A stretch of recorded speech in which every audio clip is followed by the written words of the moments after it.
They'd gone to bed feeling ill, thinking it was flu or something. The neighbour called me, I had to use my key to let them in. We found them dead in their bed. And they'd been there for days, no one had noticed. Just awful.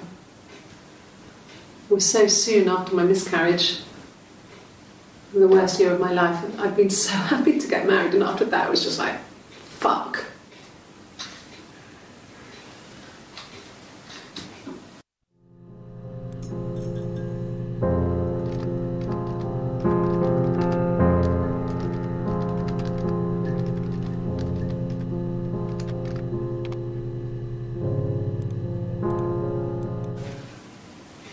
Yeah. I was infertile. Thought I was. They told me I was infertile after the miscarriage because of complications.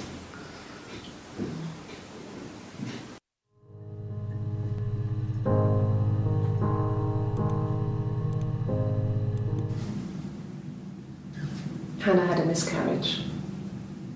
This was late in the pregnancy and it left her infertile. Felt like the universe had corrected its course. We were aligned again. But Hannah and Simon were still living with his parents. They were married. Simon had a job at the Glaziers now. Eric had given him a full-time position after he left school. And then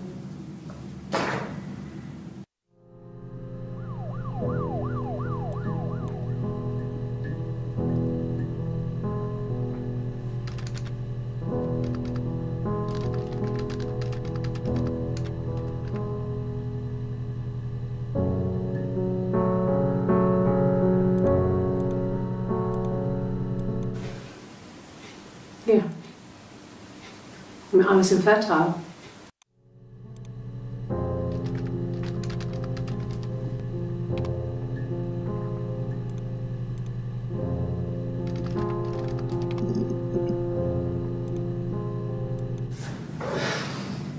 I think it was that time, the first time at the house, in his bed, that I got pregnant.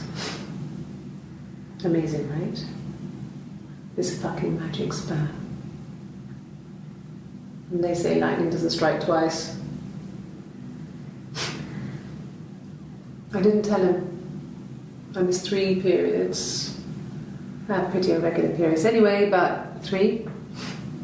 I had always thought we were infertile. Both of us. I didn't tell him. Just waited. Hannah and I were meeting for our birthday, and I told her because I thought she would be happy for us both. I think she was.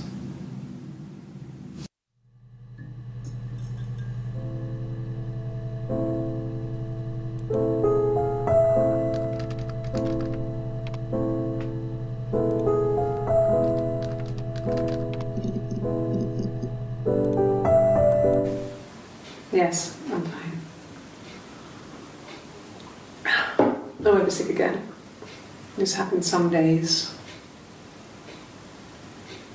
I'm pregnant. It's morning sickness.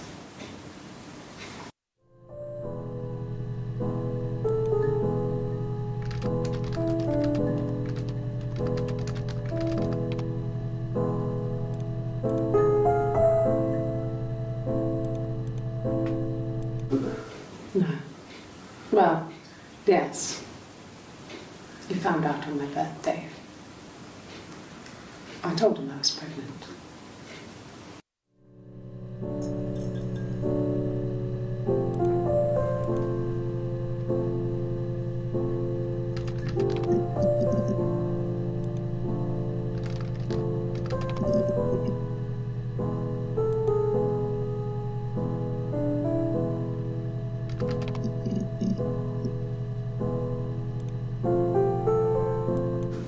Yeah, when I was at school. I worked part-time in the front shop. It was sort of an extended family thing.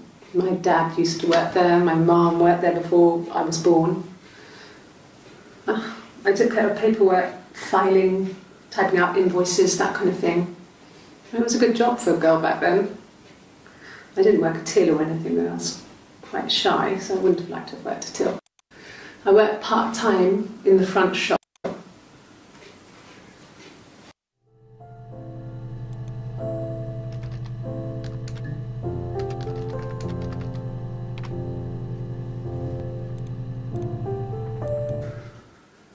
We couldn't afford our own place. Simon dropped out of school, went full-time at the Glaziers. That was Eric's generosity. We moved in with his mum and dad. They had a spare room for us and the baby, if it came. It was a nice change, time to myself, living there for those months, full of hope.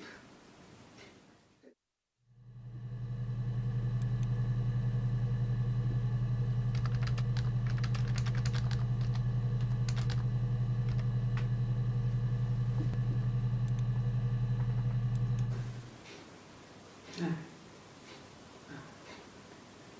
The whole thing was wrong. The bags, I think they were from our kitchen, you could probably check that. We never go into the cellar. It's just a place we put things we don't need. Dad used to grow mushrooms there. The bags were taped up. I think it was parcel tape, but I think it was ours.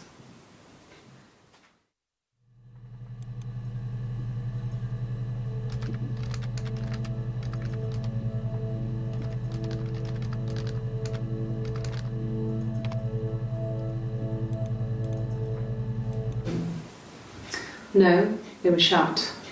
Most of the windows were really hard to open anyway. They're stifling in summer. They were painted over by my dad. Could have left a door open accidentally. Or there's a cat flap in the back door.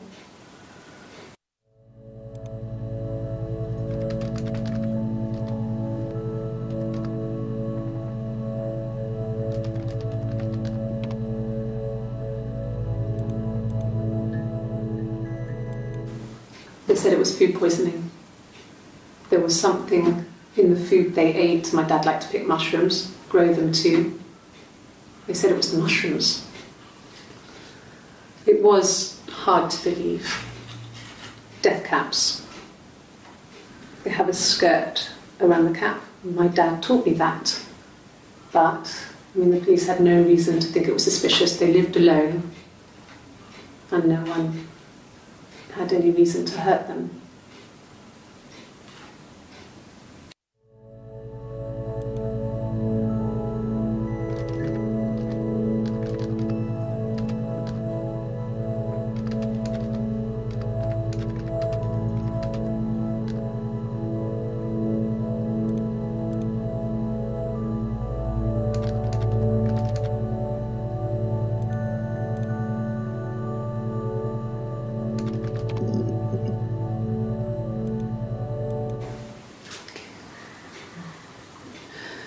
It was after dinner.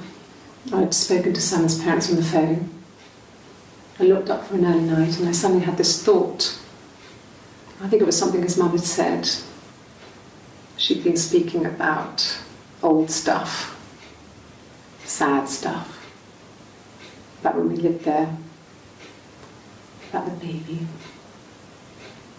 There's some boxes in the cellar, nursery stuff we never needed, and I never had the heart to throw out. And I suddenly remembered that when I'd looked down there the week before, those boxes, that pile was in the wrong place. I went cold all over. I went down there with a torch and went straight to the back, and that's when I saw the bin bags. Pulled them open, saw the body. I screamed, and that's when I called the police.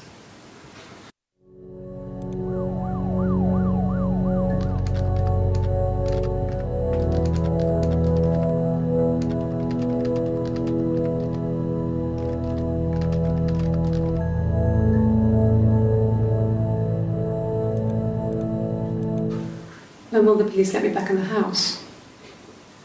They let me take a bag of clothes with me, but...